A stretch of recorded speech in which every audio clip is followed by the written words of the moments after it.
কত স্বপ্ন ছিল তুই একটা চাকরি করবো, সরকারি চাকরি করবো। যাক বাজান, আমি খুব খুশি হয়েছি বাজান তুই চাকরি পাচ্ছ। আব্বা ওই আমাদের বাড়ির পাশে যে টয়লেট মোড় আছে না রাস্তা, এই রাস্তায় আজকে আমি ডিউটি করতেছি, তুমি আসো দেখা হয়ে যাও। বাজান আমি এই সময় কিভাবে যাবো আমি বুঝতেছি না তো। আরে আব্বা আমাদের মোটরসাইকেল আছে না, ওই মোটরসাইকেল বাইরে টান দিয়ে আসো, এই যে টয়লেট মোড়ের রাস্তা, এই রাস্তায় আসো, দেখা হরি কথা কই তোমাদের। আচ্ছা আচ্ছা বাবা ঠিক আছে, আমি এখনই আসতেছি। বাজান আয় আমার বুকে আয়। আব্বা বুয়ে পরে যাইতেছি, তুমি মোটরসাইকেল নিয়ে পারাইছো, তোমার মাথায় হেলমেট নাই, 500 টাকা জরিমানা দাও।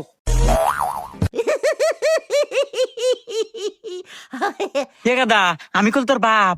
দেখো আব্বা, আইন আইনের গতির চলে, আইনের কোনো বাপ মাও নাই, আইনের কাছে সবাই সমান, টাকা দিলি দাও, না দিলি জেলে নাও।